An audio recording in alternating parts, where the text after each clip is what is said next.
صحیح مسلم میں ایک بڑی رکت انگیز حدیث ہے اور وہ مشکات المصابی کے اندر بھی موجود ہے. صحیح مسلم میں اس کا نمبر ہے انٹرنیشنل 7194 اور مشکات میں اس کا نمبر ہے 3524. سیدنا ابو ہریرہ بیان کرتے ہیں رضی اللہ تعالیٰ عنہ، رسول اللہ صلی اللہ علیہ وآلہ وسلم نے فرمایا جہنمیوں کے دو گروہ ایسے ہیں جنہیں میں نے بھی نہیں دیکھا. جہنم کی آپ علیہ السلام کو سارے مناظر دکھائے گئے لیکن دو گروہ ایسے ہیں جنہیں میں نے دیکھا نہیں، اللہ نے مجھے وحی کے ذریعے بتایا. اتنا خطرناک عذاب ہے کہ نبی علیہ السلام کو وہ عذاب دکھایا بھی نہیں گیا.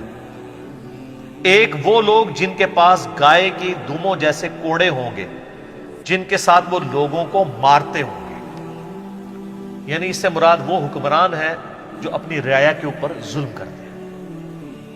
مسلم شریف میں حدیث ہے نا کہ بدترین چرواہا وہ ہے جو ظالم حکمران ہے اور اگر انصاف نہیں کرے گا ایسے پہ جنت حرام ہوگی.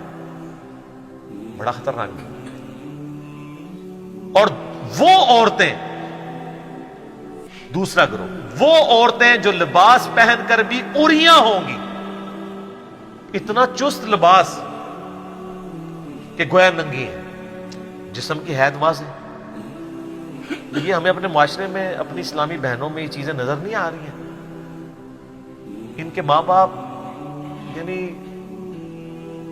انٹلیکچولی تو فوت ہی ہو چکے ہیں، آپ سمجھ رہے ہیں. اگر ان میں عقل ہوتی تو ان کی آخرت کی فکر کرتے. لباس پہن کر بھی عریاں ہوں گی، ننگی دکھائی دے گی. مائل کرنے والیاں، یعنی اپنے اس عمل سے وہ چاہیں گی کہ مرد ہمیں دیکھیں.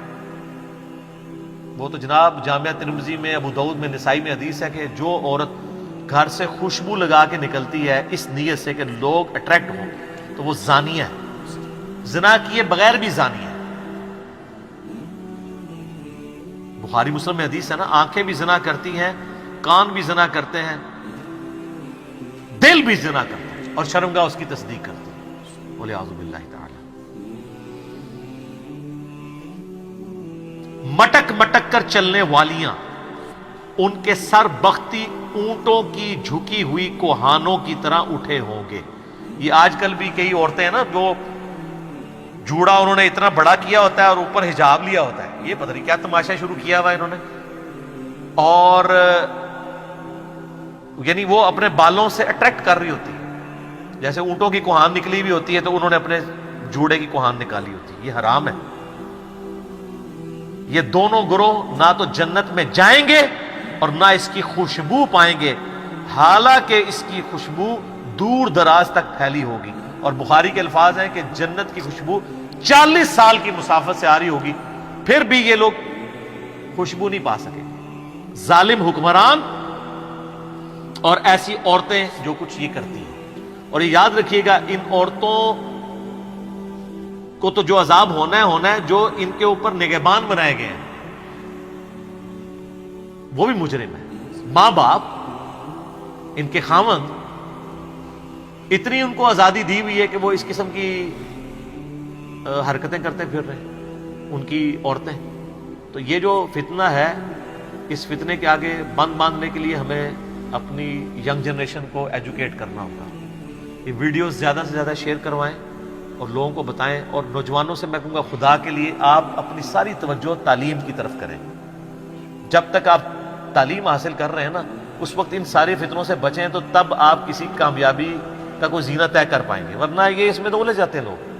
اور اس میں ساتھ کہتا ہوں کہ تعلیم کے دوران اپنا مذہبی جو شغف ہے وہ ضرور رکھیں، اچھا ماحول. اور میں اکثر آپ کو پتہ ہے ویڈیوز میں کہتا ہوں کہ کالجز میں، یونیورسٹیز میں ہمارے پاس تبلیغی جماعت کی شکل میں ایک نعمت موجود ہے. ان لوگوں کے ساتھ اٹیچ ہوں تاکہ آپ کی کمپنی اچھی ہو، ورنہ بڑے بڑے شریف خاندانوں کے لوگ برباد ہو جاتے ہیں بری مجالس کی وجہ سے، اور بڑے بڑے گندی فیملی کے لوگ نیک اور پرہیزگار بن جاتے ہیں اچھی مجالس کی وجہ سے. تو ایسی مجالس کو اڈاپٹ کریں کہ جہاں پہ اچھے لوگ ہیں ان کے ساتھ اپنا تعلق رکھیں تاکہ آپ کی تعلیم بھی چلے. اور ایسے ہی لوگ پھر بعد میں یعنی اپنے ماں باپ کے لیے بھی دنیا اور آخرت میں سرخری والا معاملہ کر سکتے ہیں. ٹھیک ہو گیا؟ جزاک اللہ.